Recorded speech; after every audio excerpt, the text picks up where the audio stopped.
Muy buenas tardes a todos y todas y muchísimas gracias por acompañarnos en esta transmisión que por la enorme generosidad de los chicos de Fraternidad Estudiantil me han dado la oportunidad de exponer sobre un tema que me apasiona, que son las políticas públicas, como muchos de los que están viéndome en este momento saben.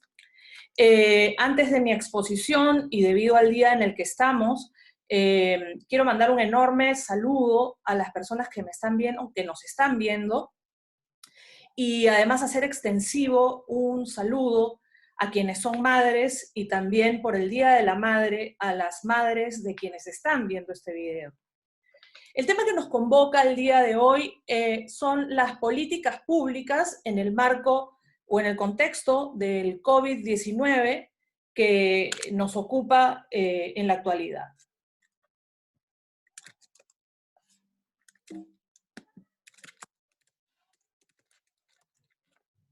¿Ok? Entonces, sin mayores dilaciones vamos a proceder a empezar. Pido mil disculpas por la pequeña demora técnica, pero ya está resuelto el asunto técnico y bueno, vamos a dar inicio pues a nuestra transmisión. Muy bien, muy bien, perfecto. Entonces, el tema que nos convoca el día de hoy son las políticas públicas, ¿no?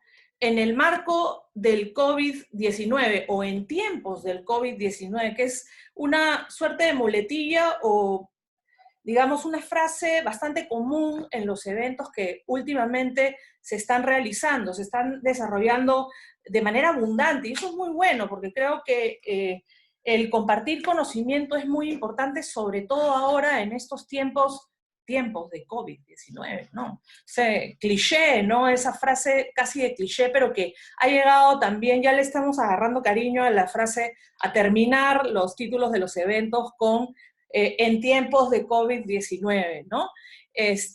Porque, en fin, más allá de las denominaciones, felicito a Fraternidad Estudiantil y felicito a todas las personas que, no solamente en el Perú, sino en el mundo, están compartiendo conocimiento a través de las redes sociales, de las plataformas de internet, ¿no? De las distintas plataformas de transmisión de eventos.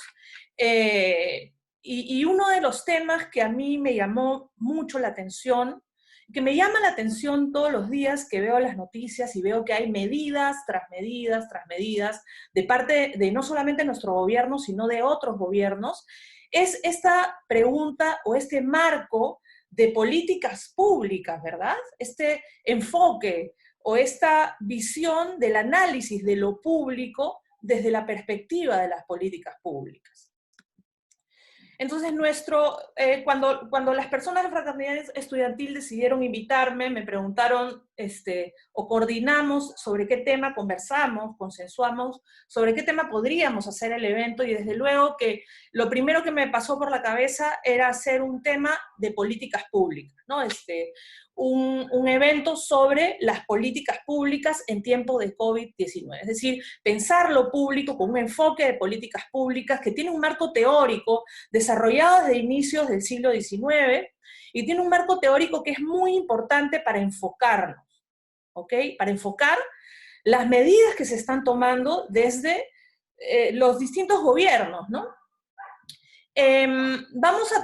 Primero vamos a dar un marco teórico del tema de políticas públicas, ¿no?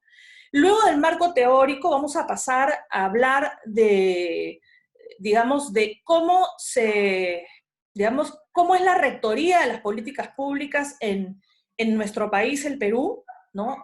Qué tipos de políticas públicas tenemos en nuestro país, y luego vamos a pasar a analizar un tema que a mí, los que veo ahí varias personas que se han conectado, Freddy, Munaico, muchos recuerdos, Freddy, José Gianotti, Valeria Rodríguez, Guillermo Saavedra, entre otras personas que saben que a mí me gusta mucho el tema internacional, ¿no? Me encanta, de hecho, las asignaturas que estoy enseñando ahora en la Universidad San Martín de Porres justamente tienen mucho que ver con el tema internacional, y obviamente ese tema no voy a dejar de tocarlo, ¿no? Entonces voy a tocar dos instrumentos que se han publicado desde instancias internacionales de América, como es el Banco Interamericano de Desarrollo, que ha presentado una guía o ha publicado una guía de sobre políticas públicas y COVID-19, y también la Comisión Interamericana de Derechos Humanos ha presentado también una resolución 01 en marzo, tratando los puntos más álgidos en cuanto a los derechos humanos, en particular también el tema, por ejemplo, del derecho a la salud, que forma parte de los famosos DESC, ¿no? Y vamos a hablar, pues, de esos dos instrumentos que vienen, que no son normas propiamente dichas, pero que vienen del ámbito internacional y que los estados tienen que tomar en cuenta. Y vamos a preguntarnos si el Estado peruano, desde una visión crítica que en la universidad debe de fomentarse, si el Estado peruano está cumpliendo con esto desde esa visión crítica, y además hablar en particular de ejemplos, de medidas que se están tomando en el país, que a mí, en lo particular, me han llamado un poco la atención y han fomentado un análisis crítico respecto de las mismas, y vamos a analizarlas a la luz justamente tanto de la lógica de las políticas públicas, la teoría de las políticas públicas, como también pasarlo desde la lógica de los instrumentos que he mencionado, que son de derecho suave, es decir, de soft law. Muchos de mis estudiantes, yo suelo explicar la diferencia entre el soft law y el hard law, pero son definitivamente instrumentos que el Estado debe tomar en cuenta para poder gestionar mejor este problema mundial que nos duele, no solamente por la cantidad de personas que están muriendo, sino y por la cantidad de personas que no están bien de salud por eso, y que además es una pandemia que va a, como los expertos han dicho en medicina, que deja unas huellas en el cuerpo humano, ¿no? Entonces, hay un grupo de personas que va a sufrir problemas de salud, pero luego hay otro grupo de personas, y ni siquiera yo diría grupo, va a haber, o hay, existe una comunidad en su conjunto, todos nosotros, yo, los que están aquí conectados amablemente, las personas que nos están viendo y que nos verán en un futuro probablemente, vamos a sufrir. Y es el tema de la economía. O sea, la economía, y va a afectar a las personas más vulnerables también. Entonces, hay que prestar atención a la eficacia de las medidas a partir de un enfoque de derechos humanos, un enfoque de políticas públicas, ¿no? Inclusive también el enfoque de género, la perspectiva de género, como la podamos llamar, ¿no? También hay un tema, ¿no? En las medidas tomadas por el gobierno que en su momento fueron bastante polémicas, ¿no? Y vamos a tocar todo eso, ¿no? Pero para empezar vamos a hablar, pues, del concepto de políticas públicas. ¿Qué son las políticas públicas? ¿Qué son las políticas públicas? Muchos de los que me están viendo, muchos de los que me están viendo, muchos de los que me están viendo, son alumnos que están, estudiantes que son de primeros ciclos, ¿no? Si llegan en un futuro a estudiar la especialidad de gestión pública, es probable que lleven es probable que lleven un curso denominado temas de políticas públicas, ¿no? Temas de políticas públicas. En este curso, y además en los cursos de políticas públicas que se ofrecen, no solamente en la universidad, sino hay un montón de cursos, capacitaciones, hay maestrías también en la materia, se señala varias cosas, ¿no? En cuanto a la parte teórica, ¿ok? Vamos a ello. Un momento, por favor. Buenas noches, José Antonio, buenas noches, Stephanie, Rodrigo, buenas noches, qué gusto saludarte. A ver, un momento, por favor. Muy bien, ahí estamos. ¿Qué son las políticas públicas? Las políticas públicas, para poder entender o para poder entender el concepto, ¿no? Para poder responder este interrogante tenemos que tener en cuenta 4 elementos fundamentales, ¿ok? 4 elementos fundamentales. Un punto de partida. El Estado es responsable de proveer diferentes bienes y servicios. El Estado es responsable de proveer diferentes bienes y servicios. Obviamente, cada persona tiene su visión de Estado, su visión respecto del tamaño que debe de tener el Estado. Debemos tener en cuenta en este punto la Constitución Política del Perú, que es nuestra amiga y compañera, que nos debe estar siempre a nuestro lado para analizar la realidad en fin, los derechos y todo este tema tan importante, y ver cuál es la configuración del Estado peruano en materia del rol del Estado, ¿no? Hasta dónde puede llegar el Estado. Y tenemos que tener en cuenta que nuestra Constitución establece que el Perú es una economía social de mercado, ¿no? Entonces ese es nuestro punto de partida, y el enganche es justamente el modelo económico o el modelo de Estado que nuestra Constitución prevé. Hay otros países que son estados de bienestar, ¿no? Son variantes que van a determinar cuál es la cantidad de Estado que existe en cada país, ¿no? Luego, otro elemento para entender el concepto de políticas públicas es la exigencia del ciudadano, es decir, los ciudadanos, el pueblo, las personas, ¿no? Los habitantes de un país, los que formamos parte del elemento población, del Estado como concepto, ¿no? Demandamos acciones del Estado. El objetivo es que se satisfagan a través de las políticas públicas necesidades básicas. Y para todo esto se necesita pues una acción del Estado dentro, obviamente, del punto de partida, que debe ser la configuración constitucional del tipo o del tamaño del Estado que queremos, hasta dónde queremos Estado, ¿no? Y es la acción del Estado, la cual debe estar encaminada a la resolución de ¿qué cosa? De problemas públicos. O sea, en la definición de políticas públicas hay un concepto que juega un papel fundamental: el problema público. Entonces, cuando nos preguntamos, ¿y esto qué es, no? ¿Qué es un problema público? Pues un problema público, quien explica con claridad el tema del problema público, y si quieren pueden ir al YouTube, y ahí hay un montón de videos de este autor, de este docente de la Universidad Autónoma de Barcelona. Pueden verlo en YouTube. También hay, por si acaso, ahora que estamos en tiempos de confinamiento, se han liberado bastantes cursos online, y hay un curso de políticas públicas organizado justamente por, creo que en Coursera, me parece, o en edX, no me acuerdo, de Joan Subirats. Él es uno de los más importantes, expertos en el tema justamente de políticas públicas, ¿no? ¿Y qué nos dice Joan Subirats en relación con el problema público? Nos dice que el problema público es una situación insatisfactoria a la cual brindamos alternativas de solución. Entonces, para el punto de partida de las políticas públicas es justamente el problema público, una situación que no nos gusta.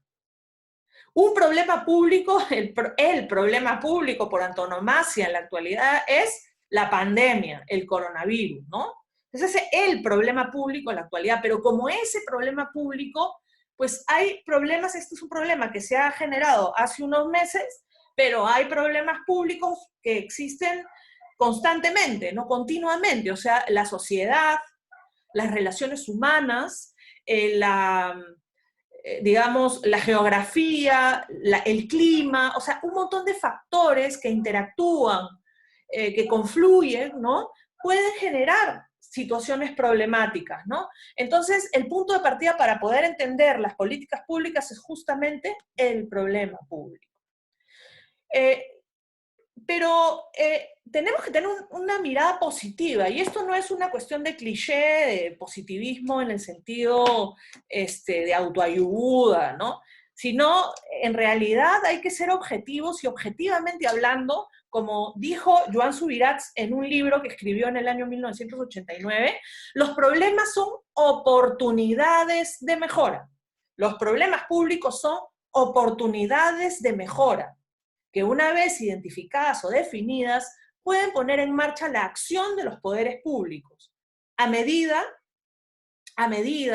que se va solucionando el problema planteado. Y de hecho lo que sucede es que cambia el problema y el aprendizaje es continuo. O sea, en el tema de políticas públicas, estamos en un escenario de aprendizaje continuo, de aprendizaje constante, ¿no? Por esa misma razón, cuando la Ley Orgánica del Poder Ejecutivo consagra una serie de principios, por cierto, la Ley Orgánica del Poder Ejecutivo es una ley de desarrollo constitucional, no se nos debe perder de vista, establece una serie de principios, ¿no? Una serie de principios. Uno de los principios que consagra, es un subprincipio, pero eso no quiere decir que no sea importante, que deje de ser importante, es el subprincipio de eficiencia, que está dentro, está contenido en el principio del servicio al ciudadano de la Ley Orgánica del Poder Ejecutivo, que además tiene un influjo, irradia en todo el ordenamiento jurídico. Cuando leen esa norma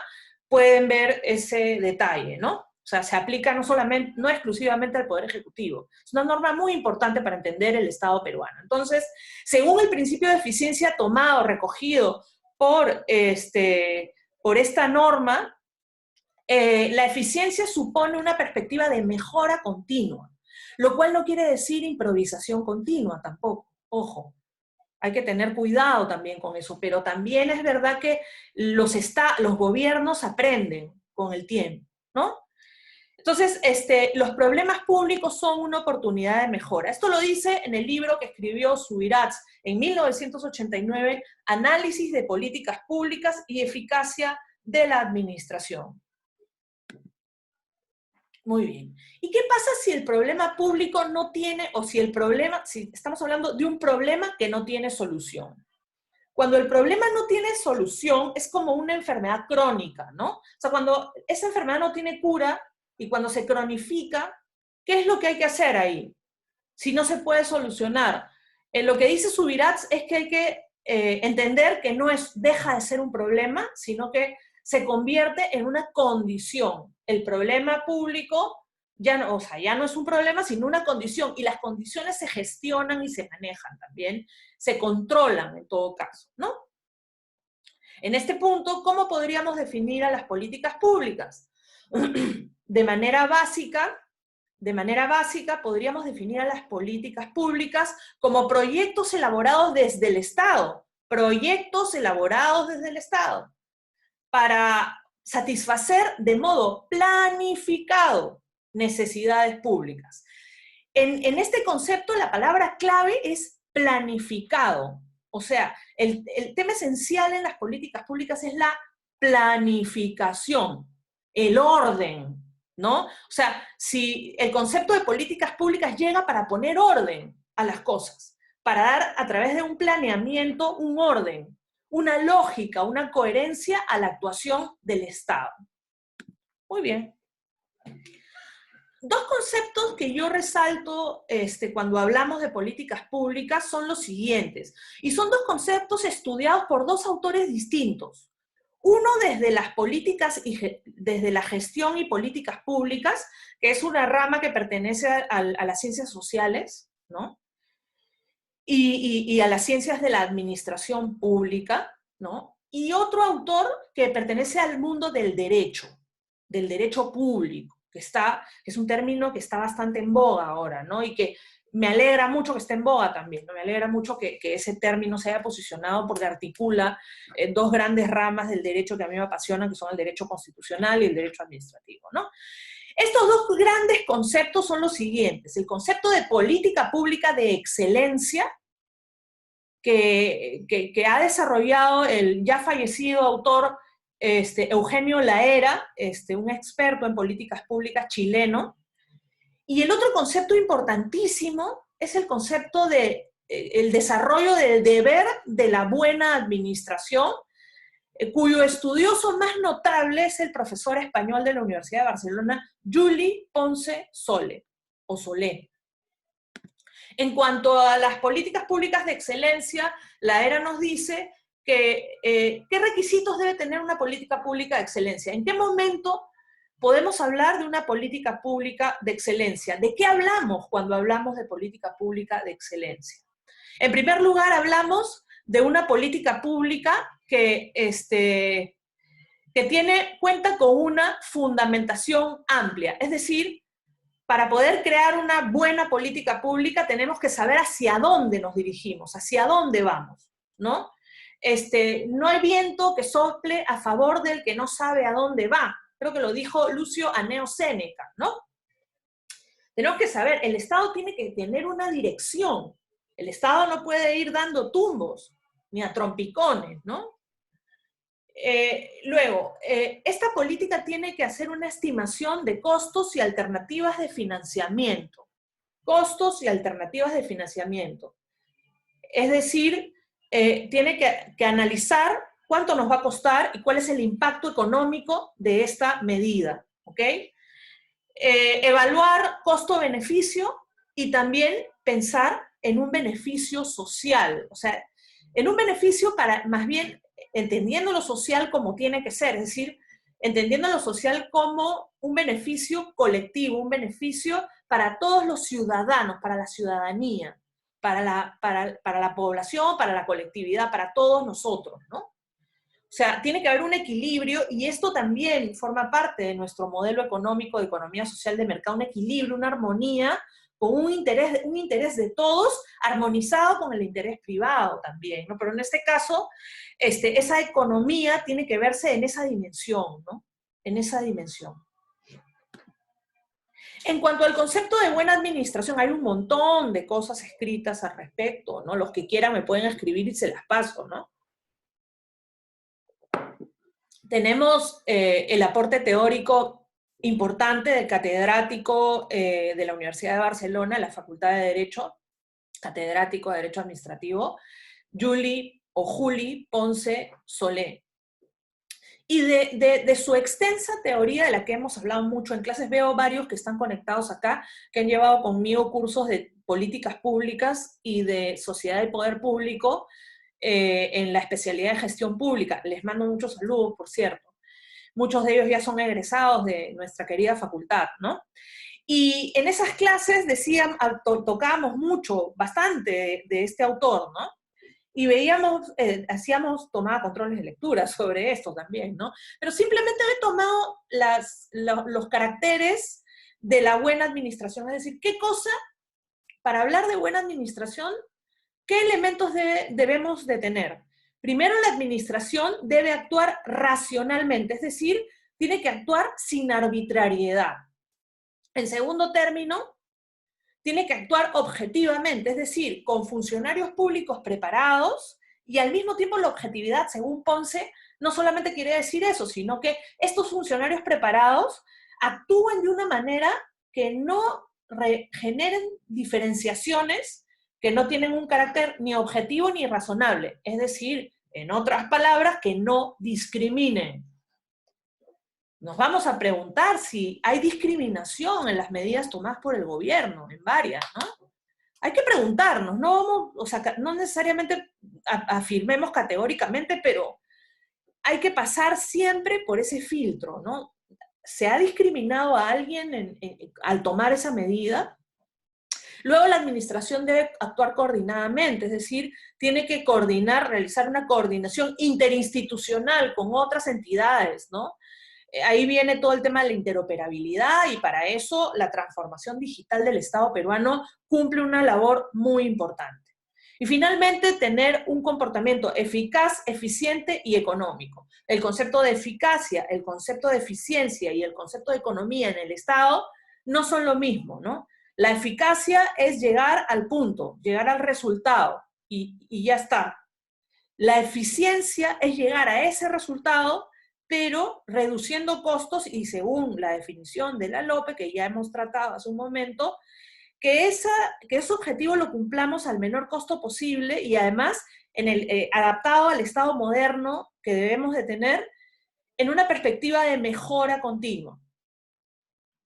Generando innovación también. El concepto de innovación está en la LOPE también, está en ese artículo de la LOPE.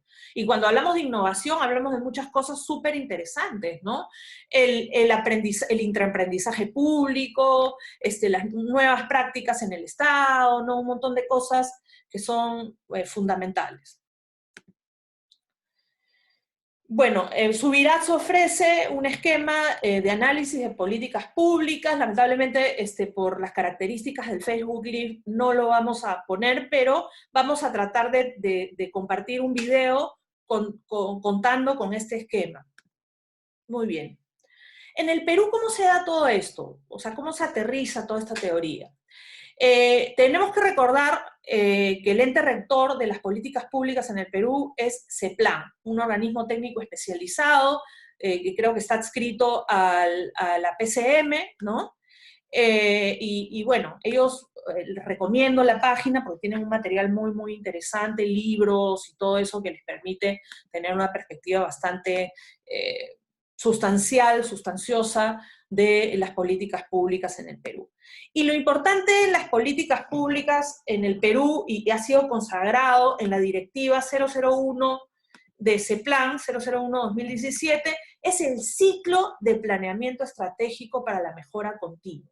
Ciclo de planeamiento estratégico, ¿por qué? Porque las políticas públicas tienen que tener un enfoque cíclico, es decir, tienen un enfoque que parte de un problema, del problema público, al cual accedemos o a cuyo conocimiento accedemos por medio de la primera fase de las políticas públicas, el conocimiento integral de la realidad. La primera fase de las políticas públicas es el conocimiento integral de la realidad. Para poder empezar a diseñar una política pública tenemos que saber qué es lo que hay en el terreno, qué es lo que hay en la realidad. Y dentro de la realidad, evidentemente, pueden haber problemas públicos, problemas de naturaleza pública, ¿no? En segundo término, tenemos que tener en cuenta, primero, cómo estamos, ¿no? La foto del momento. Y luego tenemos que ver el futuro deseado, hacia dónde queremos llegar, cuáles son nuestras metas, nuestros objetivos, cómo nos vemos como país de aquí al Bicentenario. Bueno, falta poquito, ya esto del Bicentenario, nadie imaginó que un año antes del Bicentenario iba a estallar una pandemia, ¿no? También, ¿no? Ahora, bueno, se hacen planes al 2030, incluso al 2050, porque ya el 2030 se viene y nadie ha hecho mucho, ¿no? En fin, ¿no? El futuro deseado.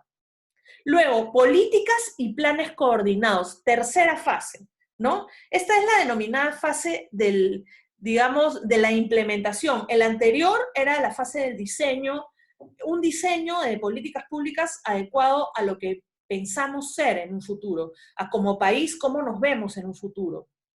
Pero luego viene la tercera fase, en la cual ese cómo nos vemos vamos a tratarlo de aterrizar a través de la implementación de las políticas públicas, que es ya la operatividad de las mismas, ¿no? El aterrizaje de las mismas en una realidad. Y ese aterrizaje se puede dar a través de acciones del Estado, de la actuación de la administración, ¿no? Como también se puede dar, desde luego, a través de normas también, ¿no? Pero hay que ver también el tema de las normas, es todo un rollo, ¿no? Porque hay que ver qué normas son pertinentes, ¿no? No por tener muchas normas somos mejores, ¿no? Hay que ver si esas normas realmente pueden generar una mejora en la ciudadanía, ¿no? Si son normas eficientes, si las normas no están repitiendo otras normas, ¿no? O sea, en fin, ¿no? Pero claro, para poder analizar eso, claro, como abogados podemos hacer interpretación, ¿no? Interpretación jurídica, ¿no? Norma posterior, jerarquía, etcétera, ¿no? Rufina, muy buenas tardes. Sobre las medidas me voy a pronunciar al final tengo una opinión, por supuesto, y la voy a compartir, pero vamos a esperar al final de nuestra ponencia para hablar ya en concreto de las mismas, ¿ok? La cuarta fase es la fase de seguimiento y evaluación para la mejora continua, es decir, un seguimiento implementamos en la fase previa, dimos unas normas, el Estado actuó, realizó una serie de medidas, el Poder Ejecutivo ejecutó unas medidas. ¿Cuál fue el resultado de estas medidas?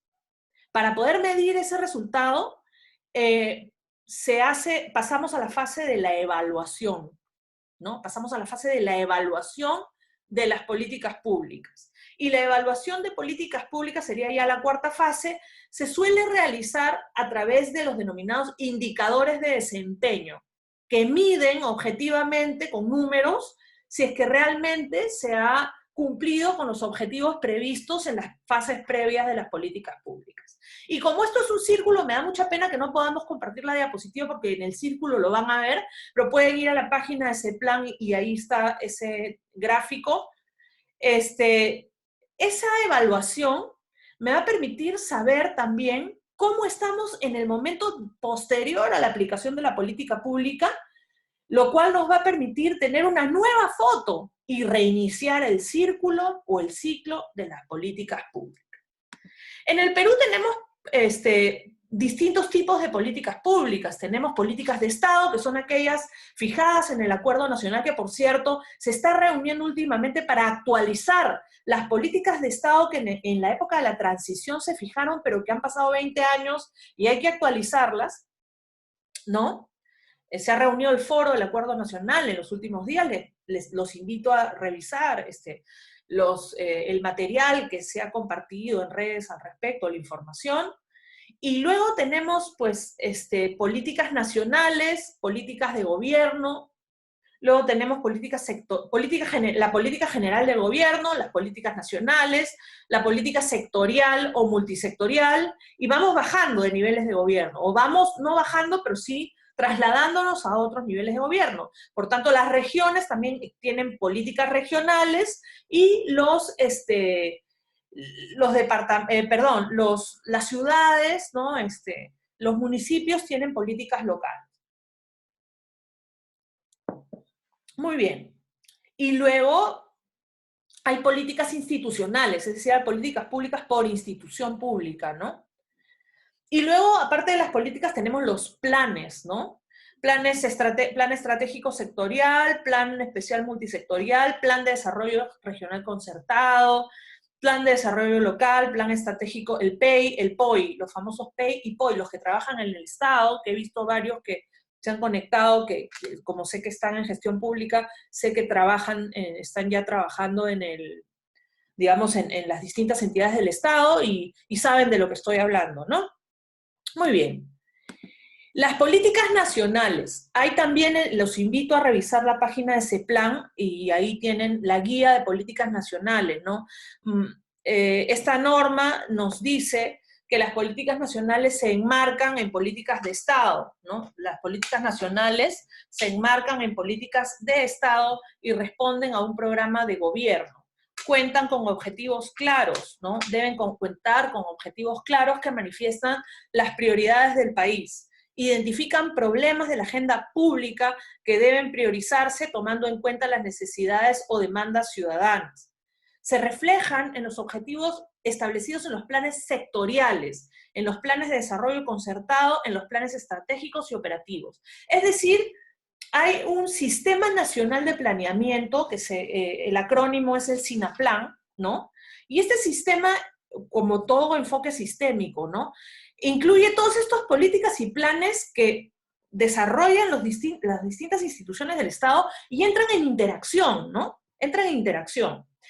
Y además lo que hemos visto hace un momento, el ciclo del planeamiento estratégico, pues obviamente incorpora, valga la redundancia, este concepto de planeamiento estratégico, que en esta guía se define como parte de la consideración de cuáles son las prioridades del país y consiste en una reflexión rigurosa que realiza cada institución del Estado sobre las demandas de los ciudadanos, las oportunidades y los riesgos de un inadecuado accionar del sector público y sobre los actores e intervenciones involucrados y sus resultados anteriores. Concluyen objetivos que expresan resultados que las entidades esperan alcanzar en relación con la demanda ciudadana, con metas claras de cantidad y calidad de producción de bienes públicos, ¿no? Hay un concepto de bienes públicos, ¿no? Bienes públicos no tangibles, ¿no? Sino en relación con el bienestar de la ciudadanía, ¿no?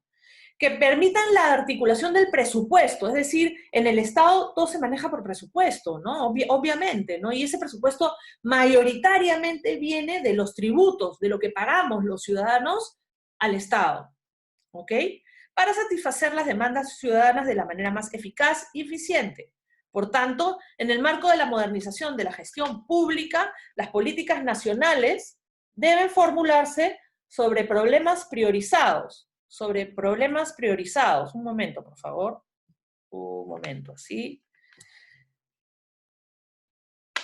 Ahora nuestras casas se han convertido en un estudio de grabación, ¿no? En fin, esto es, ¿cómo se llama? Hacer una transmisión en vivo en tiempos de COVID-19. Muy bien. Por tanto, nos dice ese plan que en el marco de la modernización de la gestión pública, las políticas nacionales deben formularse sobre problemas priorizados de acuerdo a las necesidades y las demandas ciudadanas y reflejarse en los planes sectoriales, institucionales y operativos del Sistema Nacional de Planeamiento, que ya les dije que es el SINAPLAN, ¿no? Tiene que ser coherente con el ciclo que hemos visto de planeamiento estratégico para la mejora continua, ¿no? Muy bien. Ok, una política nacional, también esta guía nos define qué cosa es una política nacional, y si nos vamos a la misma página de ese plan, vamos a encontrar, y ahora ya vamos a empezar a entrar en tema, ¿no? Vamos a encontrar el famoso inventario, tienen un inventario de políticas nacionales por sectores, es decir, las políticas nacionales, nos dice la guía, nos dice la norma, se aprueban por decreto supremo, y de cada sector, ¿no? Sector salud, sector producción, comercio exterior, economía, los distintos sectores que tiene el Estado, ¿no? Y CEPLAN ha realizado un inventario de políticas nacionales por sectores. Yo he estado buscando, para efectos también de realizar esta intervención, he estado buscando en la página de CEPLAN, me he sumergido en la página de CEPLAN y he encontrado la base de datos de políticas nacionales de los sectores, ¿no? Y en esta base de datos abajo te sale un iconito de Excel, ¿no? Tú le haces clic y te sale un Excel. Un Excel y que yo supongo y espero y entiendo que está actualizado, ¿no? Y si tú te vas al Excel de este enlace, de ese plan, ¿qué te preguntas? ¿Qué es lo primero que se pregunta un ciudadano en tiempos de coronavirus? ¿Qué es lo primero que se pregunta? Las políticas públicas de salud. ¿Dónde están? Hey, ¿dónde estás? Que no te veo, como decía un famoso personaje de la televisión peruana, ¿no? Hey, ¿dónde estás? Que no te veo. No lo veo, no lo veo. ¿Qué es lo que no veo? Las políticas de salud. Entonces tú te vas al Excel, solamente hay algunas políticas nada más. No están la política de modernización del Estado peruano, que por cierto, las que están son buenas. Por ejemplo, el tema del gobierno digital, todo eso está ahí, ¿no? Pero, y las políticas de salud, ¿qué se hicieron? Como diría Jorge Manrique en el poema sobre la muerte de su padre, ¿no? Y los infantes de Aragón, ¿qué se hicieron? Dicen, ¿no? Y aquí, ¿qué se hicieron? ¿Qué fue de las políticas públicas de salud, ¿no? Porque realmente si nos ponemos a ver, los resultados son desastrosos, ¿no? Es por no tener políticas públicas de salud ordenadas, o que por lo menos con transparencia el ciudadano las pueda ver con claridad, ¿no? Solamente hay algunas políticas públicas en ese documento, ¿no? Entonces, a ver un momento, por favor. Entonces es difícil ver, está la política nacional del sector transportes, la política de, a ver un momento, por favor, que esto, a ver, estoy mirando, tratando de, guardo la esperanza de encontrar esa política y no está, ¿no? Y si te demoraste en encontrarlo, hay un problema en el Estado, se lo juro, ¿ah? Si te demoraste en encontrarlo, hay un problema en el Estado. Solamente en ese Excel, solamente está la política nacional del sector transportes, la política nacional de saneamiento, la estrategia sobre datos abiertos del Perú, la política nacional de modernización de datos, perdón, de gestión pública, la política nacional de ciencia, tecnología e innovación, de Concitec, ¿no? La política de acción de protección a los consumidores. O sea, todos esos sectores que he mencionado funcionan más o menos bien. sea, porque por eso son tan importantes las políticas públicas. ¿Qué más? Riesgo de desastres, bueno, ahí, en fin. Gobierno electrónico, que esto ha mutado a gobierno digital, aunque no es lo mismo, pero bueno, ha evolucionado. Plan de acción de gobierno abierto, que es el PAGA, ¿no? Que existe obviamente un compromiso incluso a nivel internacional, no estrictamente desde el punto de vista del derecho internacional, pero existe el tema del Open Government Partnership, y esto está acá, ¿no? El tema de la infraestructura pesquera, la infraestructura acuícola, lineamientos de política pesquera, lineamientos, ya no, ni siquiera hay políticas, ahí ya empiezan a poner planes de relleno, ¿no? ¿Y dónde está la política de salud? No está, o no la han registrado, lo cual está mal, o no sé, ¿no? Pero eso no quiere decir que no deban haber políticas públicas en materia de salud, al contrario, no están registradas y no, y ahí hay un problema, ¿no? Ahí hay un problema. Ahí tenemos un problema. Como diría el famoso dicho, ¿no? Houston, we've got a problem. Houston, tenemos un problema. ¿Dónde están las políticas de salud? No las veo. Muy bien. A nivel latinoamericano, encontramos dos documentos importantes. A nivel latinoamericano encontramos dos documentos muy importantes, que es justamente de lo que quería hablar también, ¿no?, el día de hoy. Se han dado, en el marco de la pandemia, se han dado dos documentos claves. En primer lugar, un informe del BID, que prácticamente es un libro, un pequeño libro, un pequeño documento de trabajo, que se denomina La política pública frente al COVID-19. La política pública frente al COVID-19. Y también hay otro documento que es importante que revisen, que es Pandemia y Derechos Humanos en las Américas, de la Comisión Interamericana de Derechos Humanos, con sede en Washington y dependiente de la OEA. Vamos primero al documento del Banco Interamericano de Desarrollo. La política pública frente al COVID-19, recomendaciones para América Latina y el Caribe. Esto se ha dado en el mes de abril, así que si ustedes revisan el documento y dada la progresión geométrica de la pandemia, no tengan en cuenta la cifra de muertos, porque obviamente el Perú aparecía con muchos menos, lo cual nos da un dato de la realidad terrible, ¿no? Yo me estoy preguntando cuál es la eficacia del gobierno con estas medidas tan severas del confinamiento. Ya tenemos 1.800 muertos y somos los segundos después de Brasil, que Brasil ha tenido una gestión, ya ustedes saben cómo ha sido la gestión o no gestión de Brasil, ¿no? Pero nosotros estamos después, o somos el segundo o tercer país de Latinoamérica con todas estas medidas de confinamiento. Chile y Argentina tienen un número muy bajo, ¿no? Es increíble. Es increíble. Entonces, ¿cuáles son los objetivos que tienen los gobiernos del mundo frente a la pandemia? Dice este documento del BID sobre políticas públicas. El primer objetivo, primero tenemos que tener en cuenta, retomando la parte teórica, que el problema público, en este caso concreto que nos ocupa, es la pandemia, ¿ok? Entonces, vamos a resolver este problema público, pero para resolverlo tenemos que tener las políticas públicas, ¿no? Entonces, ¿cuáles son los objetivos que tienen los gobiernos en medio de la pandemia? Primero, salvar vidas, lo más importante. Evidentemente, salvar vidas y salvar la integridad física de las personas, porque como dije, si te curas del coronavirus, puede ser o es muy probable, que queden secuelas en tu cuerpo. Y no solamente eso, sino que no te inmunices. O sea, que pueda rebrotar o pueda regresar ese... Es como, yo recuerdo que de niña había la varicela, el sarampión, ¿no? Mi papá que de paso era médico, que en paz descanse, ¿no? Mi papá nos dijo, contágiense, ¿no? A mí y a mi hermano. Seguramente mi hermano me está viendo, muchos saludos, ¿no? Lo siento, no te quiero hacer roche, ¿no? Pero ese contagio te inmunizaba para siempre. Ese contagio te inmunizaba para siempre. En el caso del coronavirus, pues no es así, parece que no es así, ¿no? El objetivo principal de los gobiernos que tienen o que dicen tener los gobiernos, principalmente es el salvar vidas. Segundo, proteger a las personas que tienen la menor capacidad de sobrellevar una caída de ingresos.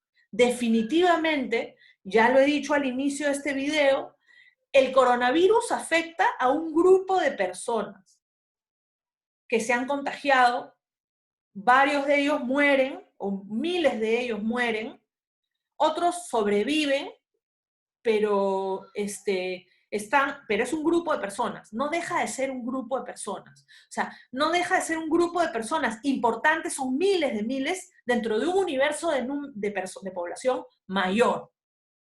¿Ok? Pero ese universo de población mayor en el que estamos nosotros, los que no estamos contagiados del virus, y los que están contagiados también, o sea, todos, la ciudadanía, definitivamente va a sufrir los estragos de la economía. Todos, de una u otra manera, estamos sufriendo los estragos de la economía. Y va a haber una recesión peor que la crisis económica mundial, o sea, ya hay estudios económicos que están teniendo, digamos, están dando miradas, pues, un outlook de todo lo que está pasando, ¿no? Entonces, hay que proteger, dentro de ese problema, las personas más vulnerables son las que necesitan una protección, y las menos vulnerables también en la medida en que o sea, de manera gradual, ¿no? Graduada, ¿no? Entonces, proteger a las personas es otro objetivo, protegerlas de sobrellevar una caída de ingresos. Pero no todos los países están preparados para esa protección económicamente. Lo vamos a ver en un rato. Luego, compensar a los trabajadores o a las empresas que han sido más afectados por la contracción económica.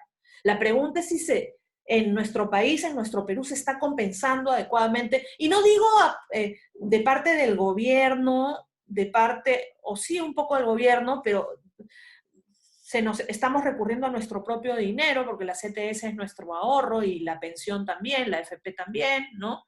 Sino una compensación que den las empresas, pero es difícil que las empresas den esa compensación si están mal, las pymes, por ejemplo. Pero luego hay empresas que han facturado muchísimo y que podrían estar en condiciones de tener una mirada un poco más empática respecto a este tema, o más inteligente, es decir, voy a proteger al recurso humano, lo voy a capacitar, o por lo menos, no trabajan, pero vamos a tratar de hacer lo de las vacaciones, tratar de llegar a un punto y no llegar al tema de la suspensión perfecta, que sería un último recurso, ¿no? Pero el gobierno no ha tenido un liderazgo fuerte al respecto. Hemos visto las grandes vacilaciones de la ministra la de Economía no, pero sí unas grandes vacilaciones de la ministra de Trabajo, que ha vuelto a caer en esas vacilaciones hace unos días también, y me preocupa mucho eso, ¿no? Cuarto, reducir los riesgos económicos sistémicos y los posibles efectos económicos a largo plazo. Entonces, de los 4 objetivos de los gobiernos, uno es de salud y los 3 otros son económicos. O sea, el efecto económico es tremendo, ¿no? Tremendo. Entonces, lo que nos dice el BID es que, claro, y estos son retos para las políticas públicas, ¿no? La tensión, o sea, hay una tensión, una contradicción aparente, ¿no? Entre la dimensión sanitaria, es decir, la protección de la salud de las personas, que es prioritaria, y la dimensión económica de la crisis. O sea, mantenernos confinados nos protege del virus, pero al mismo tiempo nos perjudica económicamente, lo cual nos puede hacer exponernos al virus si queremos ir a trabajar y a ganarnos el pan. En un país como el nuestro, que tiene un elevado índice de informalidad, esto es tremendo, ¿no?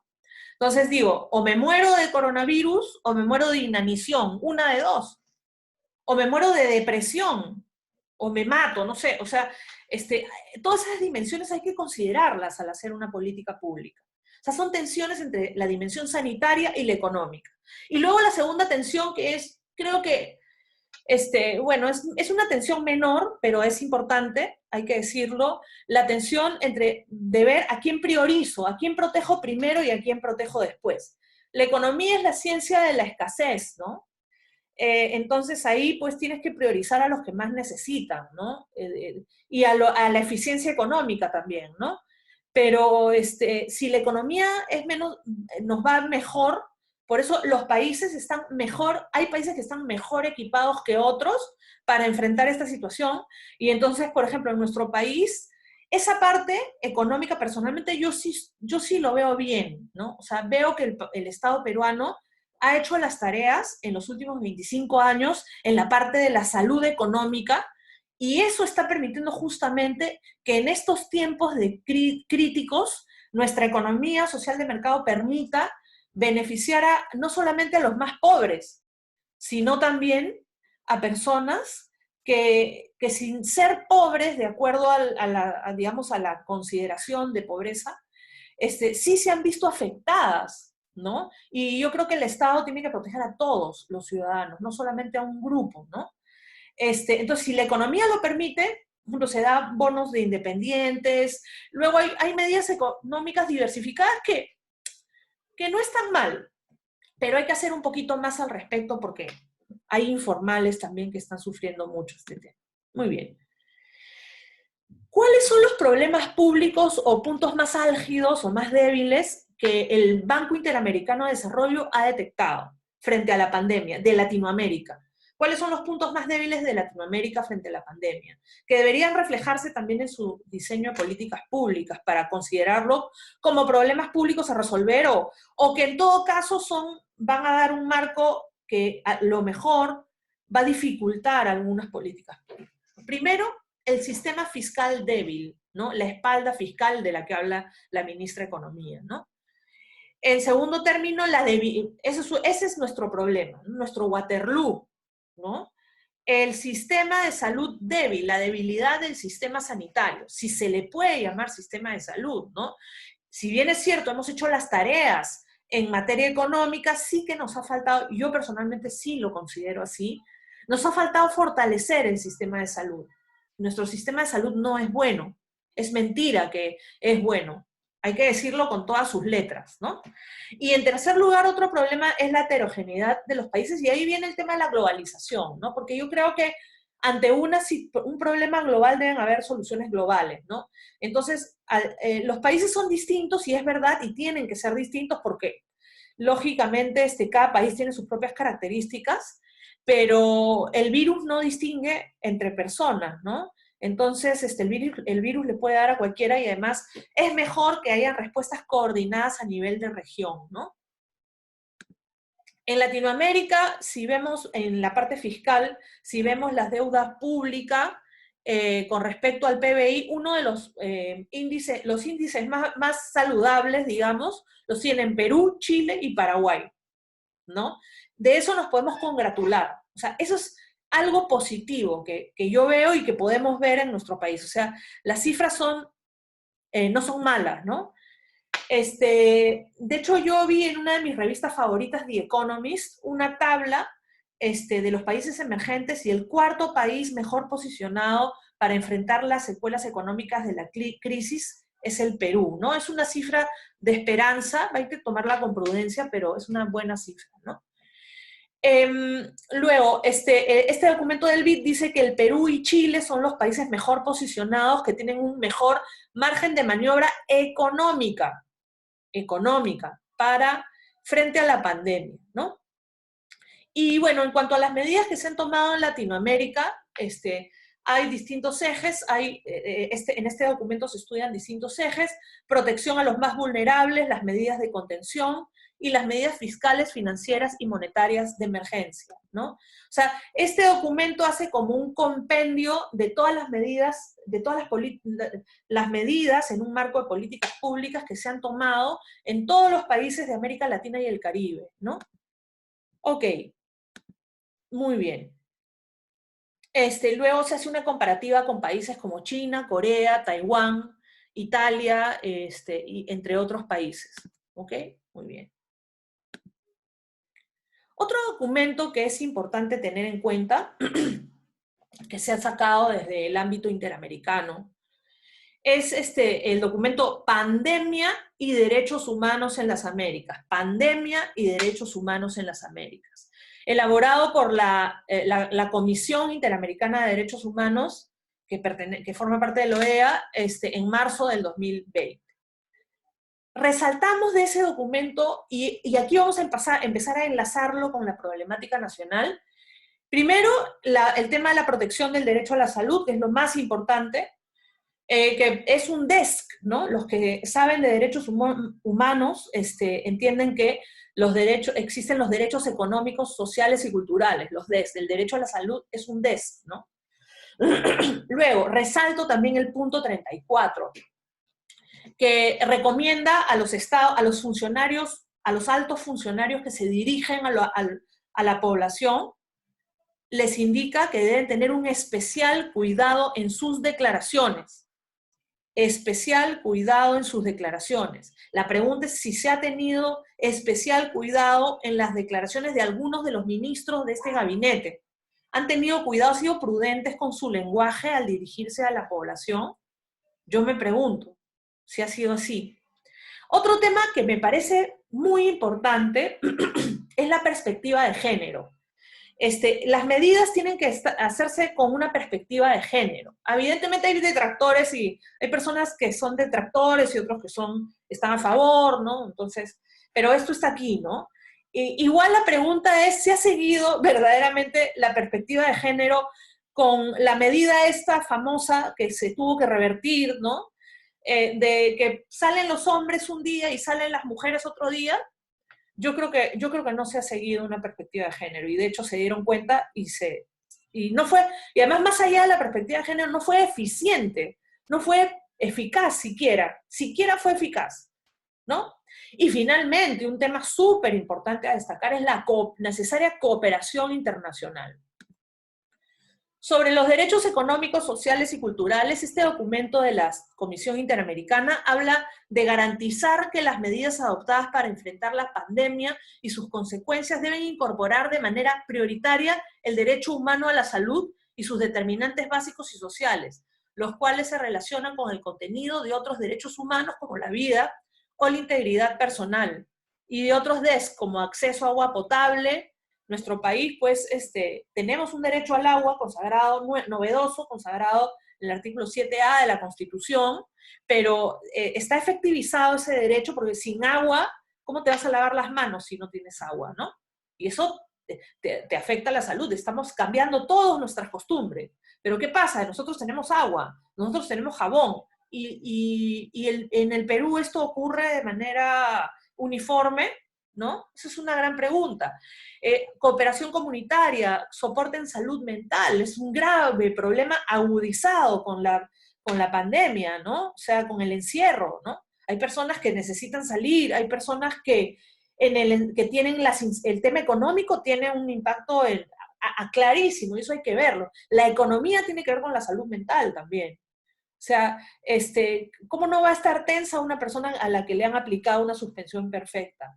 Van a tener problemas de depresión personas que trabajan en turismo, que trabajaban en aviación, en sectores que están cerrados porque no van a tener la posibilidad económica de mantenerse. Los informales, los que no pueden salir a ganarse la vida. ¿El Estado está tomando en cuenta estas consideraciones? Esa es la gran pregunta que nos tenemos que hacer. Luego, la integración de servicios públicos de salud. Y yo no veo tal integración. Recuerdan el caso del congresista, el ex congresista que falleció, que lo mandaron de salud, por burocracia, lo mandaron de salud para el hospital regional y del hospital regional para de salud. Y en ese interín el señor falleció, lamentablemente, ¿no? ¿Qué más? Los médicos que están rogando, que están sin aire ya con el tema respiratorio en Iquitos y que quieren que los trasladen a Lima porque son de Lima y necesitan estar acá y tienen que atenderse, ¿no? O sea, son cosas graves, ¿ah? Son cosas graves. En fin, eso, o sea, contraviene el accionar del Estado este documento. O sea, hay que analizar las cosas en esa perspectiva, ¿no? Y proteger, otro tema, proteger los derechos humanos, y este tema es súper actual, ¿no? Los derechos humanos y particularmente los DESC de las personas trabajadoras en mayor situación de riesgo por la pandemia y sus consecuencias. Es importante tomar medidas que velen por asegurar ingresos económicos y medios de subsistencia de todas las personas trabajadoras, de manera que tengan igualdad de condiciones para cumplir con las medidas de contención y protección. O sea, si a ti te piden, si tú eres, imaginémonos que acaba la cuarentena, pero por una cuestión de previsión, una persona que es obesa o una persona que es diabética no puede salir porque el Estado le ha dicho que no, el papá Estado le ha dicho que no puede salir, ¿no? Entonces, ahí hay un tema, porque ¿cómo se va a mantener? ¿El Estado la va a mantener? ¿Le va a dar una paga? O sea, estamos dando bonos y todo, pero somos Noruega, somos Suecia, somos un país nórdico como para dar, nuestra fiscalidad es tan amplia como para pagarles. Bueno, voy a hablar un poco de eso porque ha habido una resolución ministerial en ese sentido los últimos días que ha causado mucha polémica, ¿no? Entonces, pero se tiene la Comisión Interamericana, que es la especializada, que es uno de los ejes del sistema interamericano de derechos humanos, ha dicho que tienes que garantizarle sus derechos a los trabajadores que son población de riesgo, ¿no? Que se aseguren ingresos económicos para estas personas y medios de subsistencia para todas las personas trabajadoras para que tengan igualdad de condiciones y cumplan con las medidas de contención. O sea, que estén seguras en su derecho a la vida y a la salud, pero que también tengan que comer. Y no solamente que comer, porque con el dinero que nosotros ganamos honradamente de nuestro trabajo, podemos desarrollar nuestra personalidad, que es un derecho fundamental. Podemos hacer cosas ligadas a ese derecho fundamental. Podemos realizarnos a través del trabajo. El trabajo no solamente tampoco es el dinero, el trabajo también es la realización personal que te da. Y el resultado del esfuerzo, de la cultura del esfuerzo que te da una satisfacción como ser humano. Porque entonces si esa persona no puede hacer nada de eso, le vas a generar una depresión. Si es un diabético, o si es una persona obesa, o si es una persona de riesgo, la vas a precarizar aún más su salud, porque si no tienes trabajo, el tema de salud está ligado a tener un trabajo también. En este país es así. Claro que hay el CIS, ¿no? Este tema del CIS, pero ya vas a colapsar el CIS, ¿no? Eso es algo que se tiene que analizar. Otro elemento especial que recomienda la Comisión Interamericana de Derechos Humanos tiene que tener los funcionarios públicos con altas responsabilidades, no cualquier funcionario público, obviamente, sino los ministros, por ejemplo, tienen que tener mucho cuidado en los pronunciamientos y declaraciones respecto de la evolución de la pandemia. Y en ese sentido, es una opinión personal, el ministro de Salud en ocasiones ha salido con términos que a veces asustan y alarman un poquito, ¿no? Por no decir un poco más, ¿no? Tiene que tener cuidado con el tono, y no solamente con lo que se dice, sino con el tono de lo que se dice, ¿no? Y para eso hay una disciplina dentro de las comunicaciones, o que entrecruza ciencias de la comunicación con ciencia política, que es la COMPOL o la COMGOV, comunicación gubernamental. Y aquí hay que tener mucho cuidado en cómo expresarle a la población que está encerrada, le estás dando un montón de responsabilidades, que no puede ir a trabajar, etcétera. Encima tienes que decirle las cosas, y también que tienen riesgo de contagio o que tienen inclusive familiares contagiados o familiares fallecidos, ¿no? Hay que tener tacto en las palabras. Y yo creo que hay funcionarios en nuestro país, que no han tenido definitivamente mucho tacto, que digamos, ¿no? Pero la comisión es clara aquí, ¿no? Deben recordar que están expuestos a un mayor escrutinio y a la crítica pública, aún en periodos especiales. Los gobiernos y las empresas de Internet deben atender y combatir de forma transparente. También las fake news, habla de acá, ¿no? El tema de las noticias falsas, que también hay que cuidarnos, ¿no? En fin. Otro tema que puede ser polémico, para mí no es polémico, yo creo que es importante esto tomarlo en cuenta, es incorporar, dice la comisión, hay que incorporar la perspectiva de género a partir de un enfoque interseccional en las respuestas de los estados para contener la pandemia, teniendo en cuenta los contextos que potencializan la vulnerabilidad de las mujeres. Entonces, un funcionario, que no sé si sigue ahí, recomendó, bueno, no, las mujeres tienen que ir un día y los hombres otro día a salir y a comprar. El resultado lo conocen todos, no tengo por qué decirlo, el resultado lo conocen todos. La pregunta, si crees en la perspectiva de género, porque yo respeto las opiniones de todos, la pregunta es, ¿ha habido perspectiva de género en esta decisión? Yo creo que no. Si no crees en esa perspectiva, ¿ha habido eficacia del Estado? Tampoco ha habido. porque claro, vimos que las mujeres iban muchas a comprar y luego los días de varones habían menos varones, ¿no? Entonces ahí hay un tema estructural de la sociedad, pero que ese tema estructural no cambia en un día, ni en 2 días. Es más, necesitamos respuestas rápidas y yo no puedo someter un tema estructural que nos va a tomar años cambiar a un tema que requiere una eficacia de un día, 2 días, porque la pandemia y los muertos crecen. Entonces, ese fue un gran error, en mi opinión, ¿no? Felizmente el gobierno rectificó, y con respecto a la obesidad, esto de los grupos de riesgo, también ha rectificado, pero ha rectificado a última hora, y deja unas dudas importantes. Luego, estamos hablando de una pandemia global, que requiere respuestas internacionales. Por tanto, nos recomienda la Comisión que se debe dar cumplimiento efectivo al compromiso de adoptar medidas, tanto a nivel interno como mediante la cooperación internacional para asegurar la realización del derecho a la salud. Y otros DESCA, ¿no? Otros DESC, y al conjunto de derechos humanos en el marco del contexto de la pandemia y sus consecuencias, conforme a las reglas generales del derecho internacional e interamericano. Vivimos en un mundo global y vivimos en un mundo, la globalización no ha acabado. Hay muchos que le están extendiendo una partida de defunción a la globalización. No ha terminado, señores, y no me parece mal que no haya terminado. Está bien que siga. Es necesaria una respuesta coordinada entre los estados, ¿ok? Que hemos pasado una fase de, digamos, distinta de la globalización, es verdad. No estamos con una globalización exactamente igual a lo que hemos venido viviendo en los últimos años. Pero las respuestas tienen que ser también globales y por lo menos regionales para atacar el problema de una manera coordinada.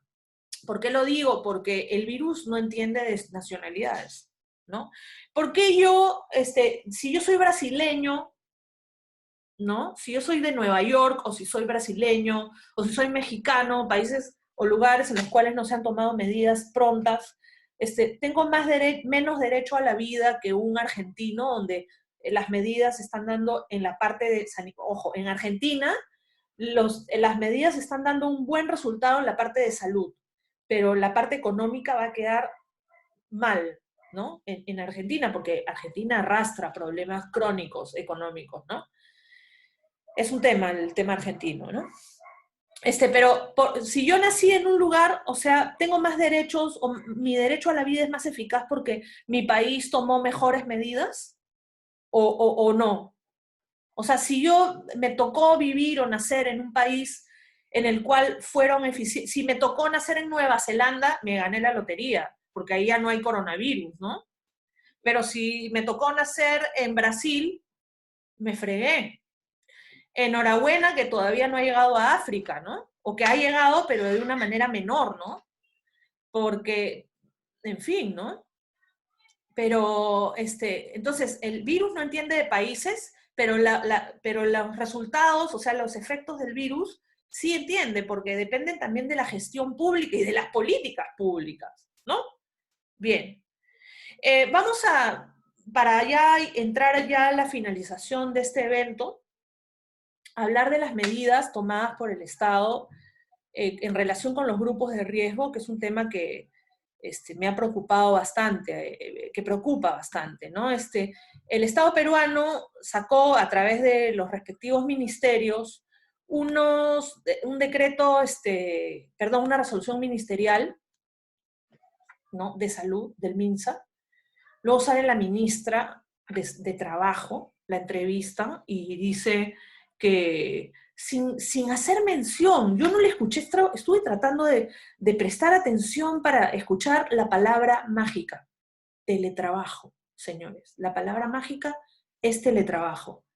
Decía, no pueden ir a trabajar las personas obesas. Entonces, claro, trending topic, ¿no? O sea, los gordos no pueden ir a trabajar, y luego salieron los gordos unidos jamás serán vencidos, ¿no? Lo he leído también en Twitter, en las redes sociales, ¿no?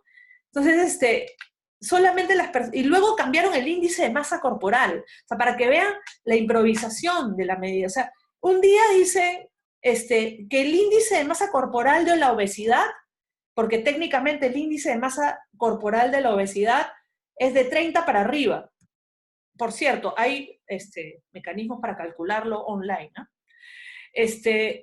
En función de tu tamaño, de tu estatura y tu peso, ¿no?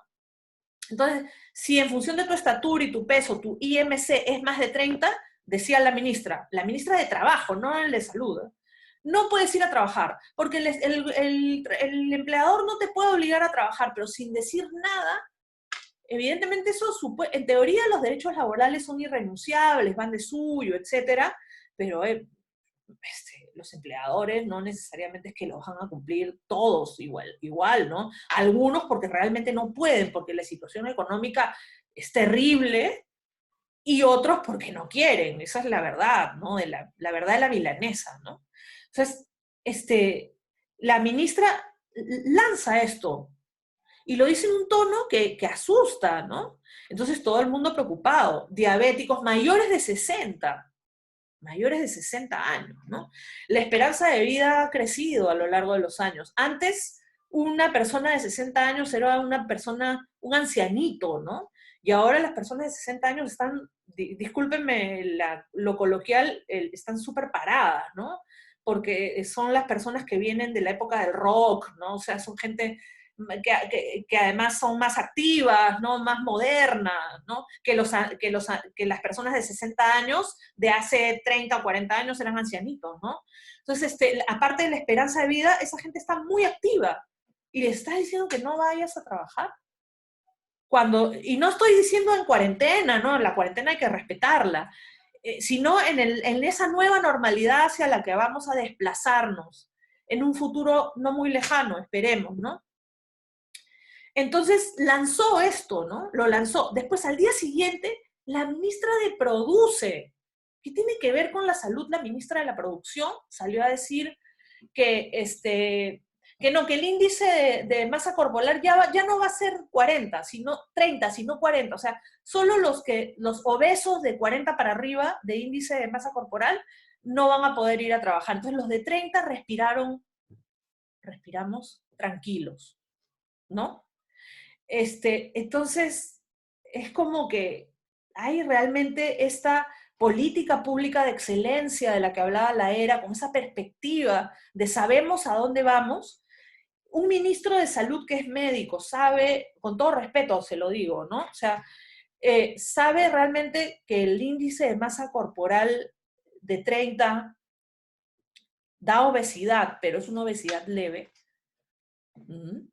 Yo sé, todas las personas debemos tener cuidado con nuestro cuerpo, hay que hacer ejercicios, no por no salir, hay tutoriales, en fin, en tu casa puedes hacerlo, es más difícil, pero en fin, hay que cuidar la alimentación, es un poco difícil porque a veces no se consiguen los alimentos ahora en este momento, ¿no? Pero a veces es el metabolismo el que te lleva a eso, ¿no?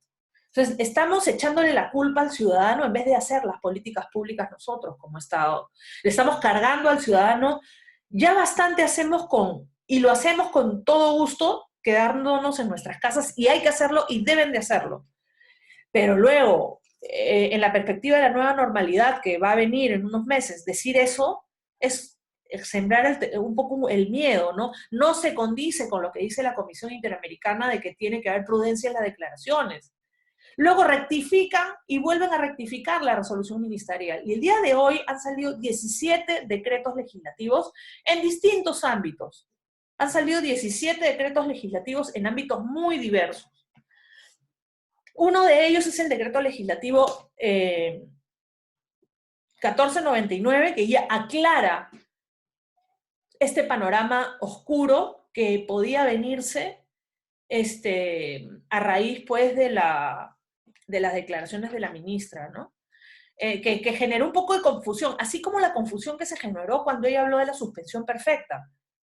O sea, no fue muy clara, y las empresas también estaban incómodas con esa situación. Entonces, después ya se arregló, o sea, después se ha sacado, el día de hoy en concreto, vayan, les recomiendo a la página del peruano, se saca un pack de decretos legislativos. Saben que el gobierno está ejerciendo facultades legislativas,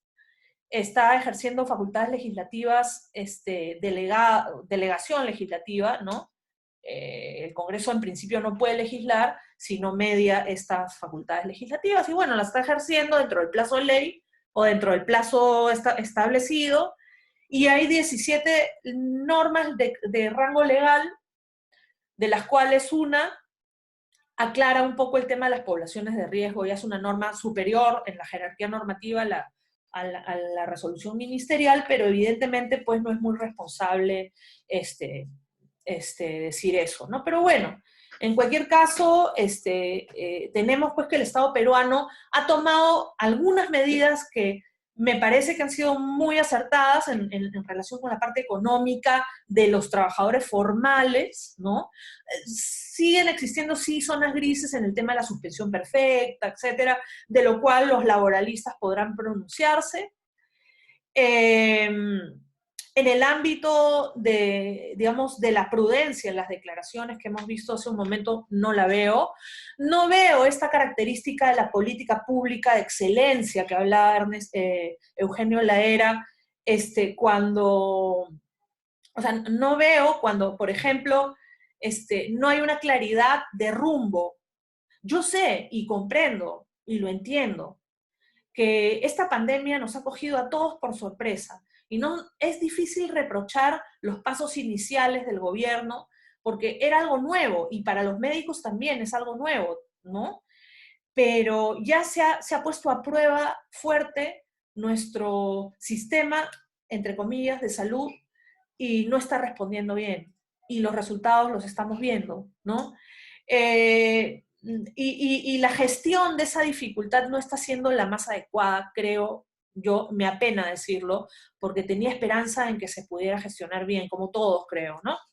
Entonces, el ámbito sanitario no está muy bien gestionado, debido tanto a problemas de gestión actual como temas estructurales del sistema de salud que tenemos, en el cual no se ha invertido lo suficiente en estos últimos años, ¿no? De cuya calidad dudamos mucho, ¿no? Y luego las medidas de naturaleza laboral no me parecen muy claras que digamos, ¿no?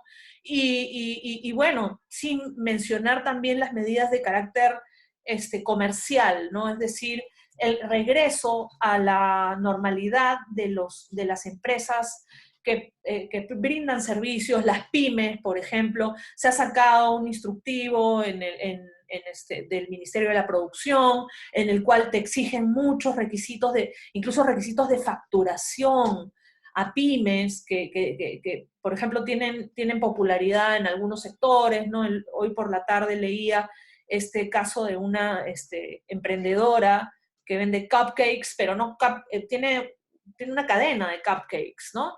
O sea, es una empresa más o menos, digamos, es una empresa seria, ¿no? Y le han denegado, ¿no? Porque no cumple con tal requisito. O sea, el tema de la burocracia está viviticoleando en esta crisis pandémica, ¿no? Y es algo terrible, ¿no? Y hay temas administrativos también implicados ahí, no son resoluciones sin mayor motivación que se están emitiendo para denegar las posibles reaperturas por delivery, para poder cobrar, para poder hacer ventas online, te piden una cantidad de facturación que es difícil de llegar para muchas empresas peruanas. Y bueno, pues, pero evidentemente la idea pues es mejorar, ¿no? Espero que se rectifique y que se mejore. Gestionar desde el Estado es algo difícil, es un reto súper complicado, ¿no? Pero eso no quiere decir que no tengamos el derecho también los ciudadanos a cuestionar algunas cosas que no se están haciendo con tanta eficacia. Y finalizar mi exposición diciendo, perdón, que las políticas públicas existen precisamente para eso, para ordenar el Estado, para planificar las acciones del Estado, que no pueden ser acciones random, ¿no? Así nomás, ¿no? Sino tienen que estar enmarcadas. Evidentemente tiene que haber una cierta flexibilidad porque la realidad es cambiante, pero si esto revela, o sea, la situación actual y la falta de eficacia de estas medidas tan severas de confinamiento revelan una actuación del Estado, y no solamente de este gobierno, sino que si bien es cierto, hemos hecho las tareas en la parte económica, bien, yo creo que bien, en la parte, digamos, del Estado, ¿no? Las políticas públicas no han estado ahí esperando la posibilidad de que esto pueda ocurrir. O sea, esta pandemia ha sacado la careta de las fallas estructurales de las políticas públicas en el Perú, y creo que dentro de la lógica de Subirats que al inicio tocamos, hay que seguir viendo esto como una oportunidad de mejora, por tanto, seguir viendo que estamos con múltiples problemas públicos que se han revelado y han rebrotado en medio de una pandemia, y tenemos esperanza que esto se supere. Agradezco mucho a todas las personas que se han conectado, les mando muchos saludos y todo mi aprecio, y si tienen alguna pregunta, pueden formularla. Aquí estoy viendo a las personas conectadas, pueden formular alguna pregunta y se las contesto con todo gusto. Stephanie, muchas gracias. Te agradezco mucho, Stephanie. ¿Alguna pregunta más o intervención? Gracias, Kiara. Gracias. Muchas gracias. Si no tienen más preguntas, gracias, Fabiola.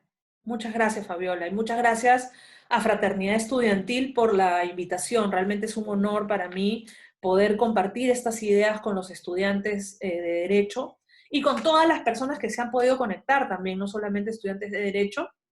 Creo que la reflexión sobre políticas públicas está absolutamente vigente. Y no solamente eso, sino que esa reflexión tiene que conectarse con el tema de la globalización y con el tema internacional. Entonces, agradecerles por sus palabras, Javier, Valeria, Guillermo Saavedra, en fin, tantas personas que se han conectado y que espero haber pues, transmitido, ¿no?, estas inquietudes con claridad. Gracias. Gracias, Sergio.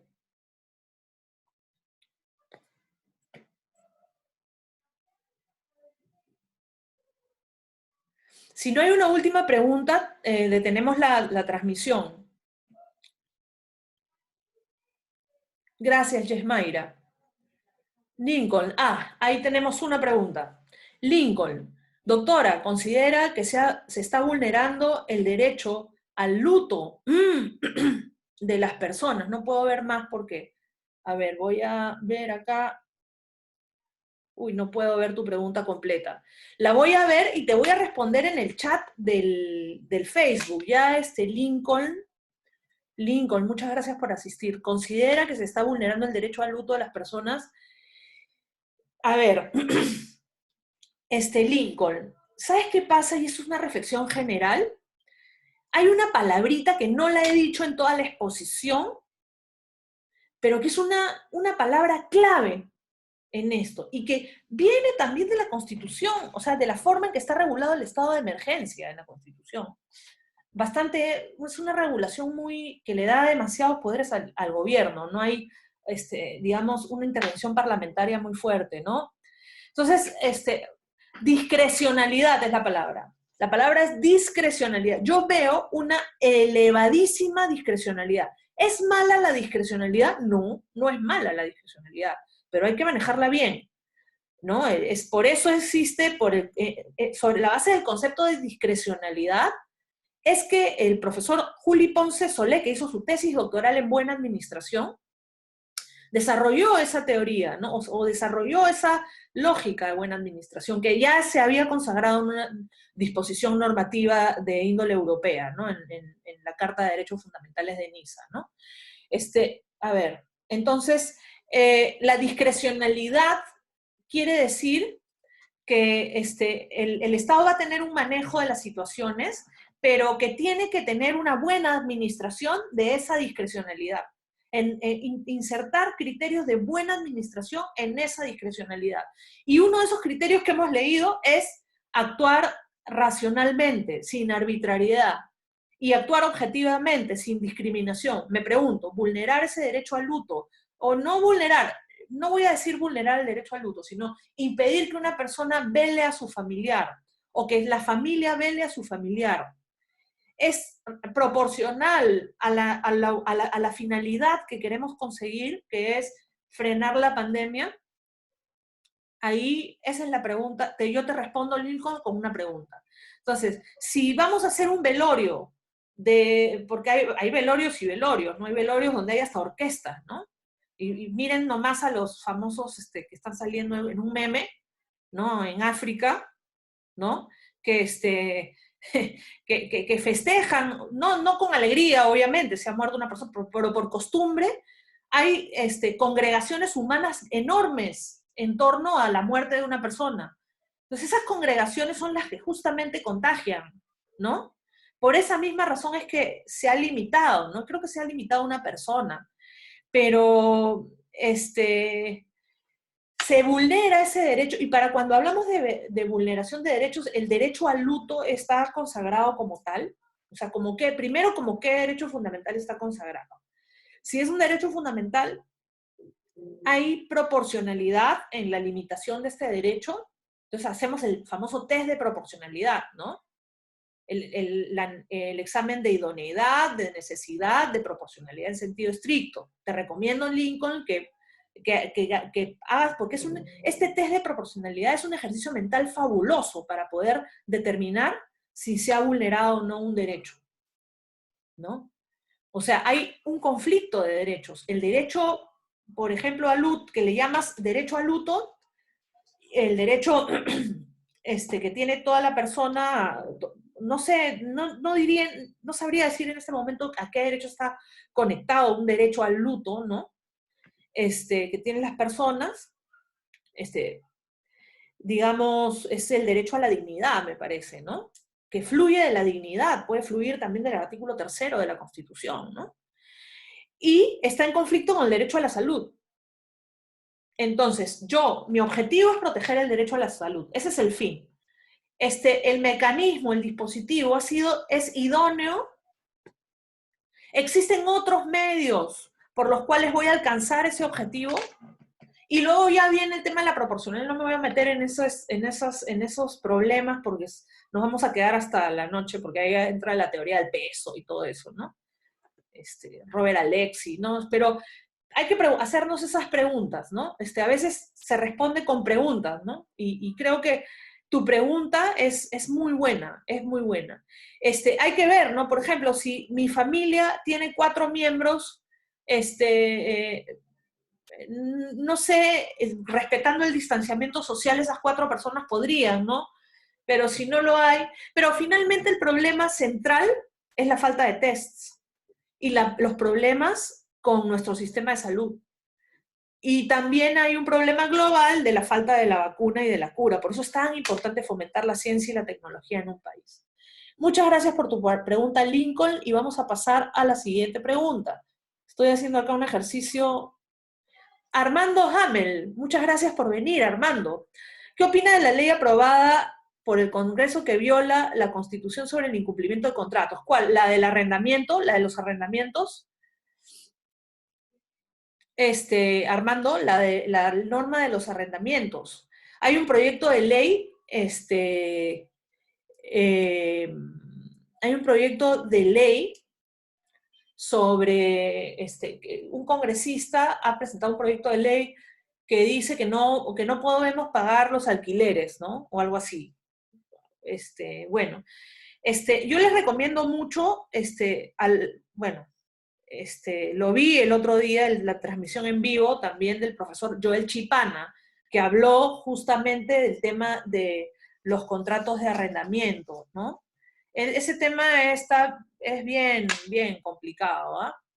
Pero porque por un lado no puedes desalojar, porque si desalojas en medio de la cuarentena, no estás permitido de salir. O sea, ahí el arrendatario ahí tiene una ventaja, pero una ventaja fáctica, ¿eh? Pero el Código Civil no dice nada al respecto. Y como decía el doctor Chipana, el profesor Chipana, primero tienes que ver qué dice el contrato, ¿no? Pero en principio, Armando, hay un tema constitucional ahí, y es que tú por ley no puedes modificar un contrato. ¿no? O sea, tú no puedes meterte en los contratos por ley. Eso es un problema. Por tanto, esa ley está mal. Pero sí tienen que haber medidas, como las que se han dado en otros países, en las cuales, por ejemplo, el Estado apoya a los arrendadores, a los arrendatarios.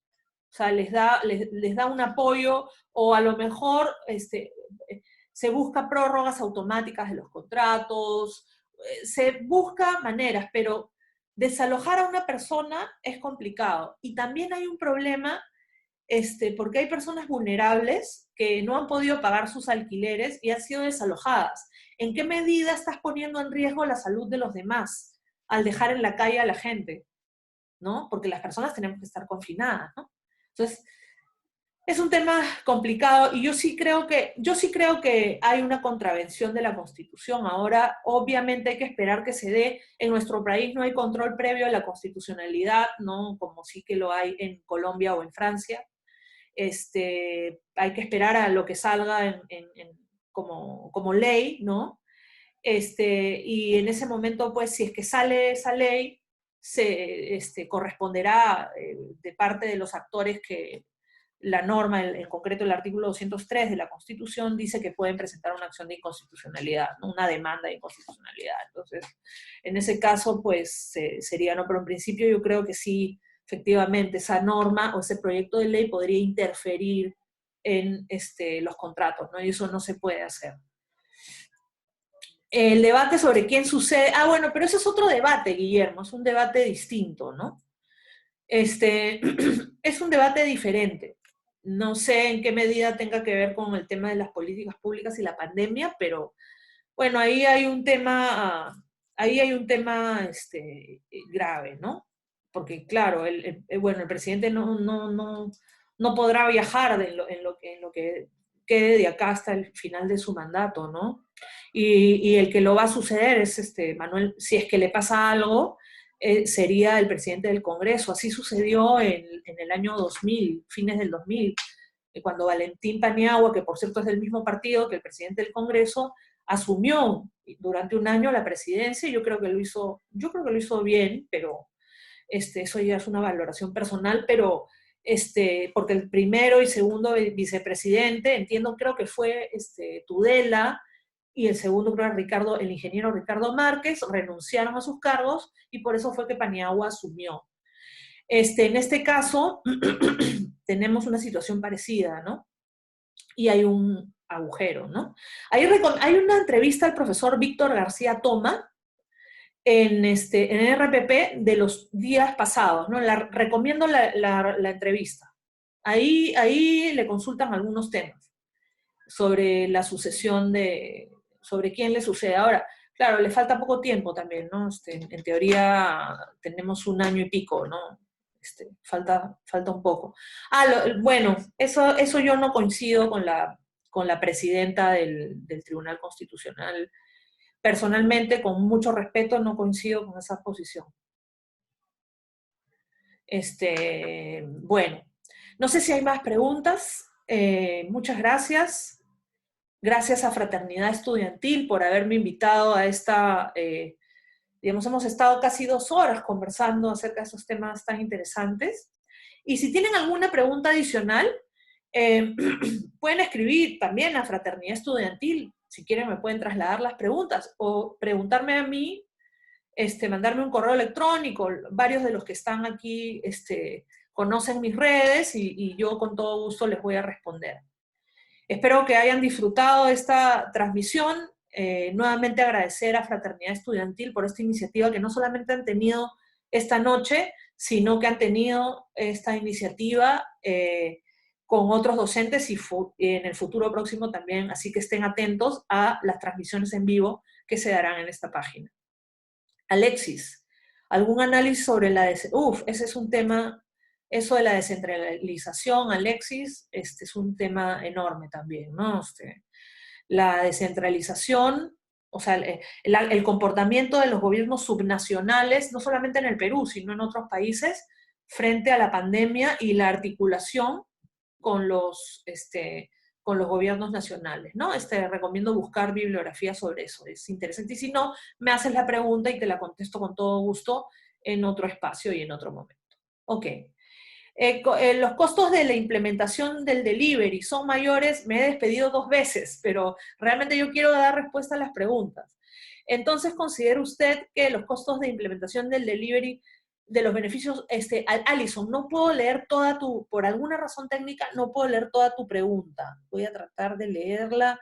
No puedo por alguna razón técnica leer toda tu pregunta. Así que la voy a leer ya cuando me conecte al Facebook, o sea, digamos cuando salga del video, y voy a empezar a responder así por escrito, ¿ya? Muchas gracias a todos por conectarse, que es un día especial, además el Día de la Madre, en el cual solemos estar reunidos con la familia, pero ustedes han dado un momento, un espacio de su tiempo para tratar en un domingo de escuchar sobre estas materias. Ahora sí me despido, agradeciendo por tercera vez y con mucho cariño a Fraternidad Estudiantil por la invitación cursada y por esta oportunidad de exponer estas ideas. Muchas gracias. Hasta luego.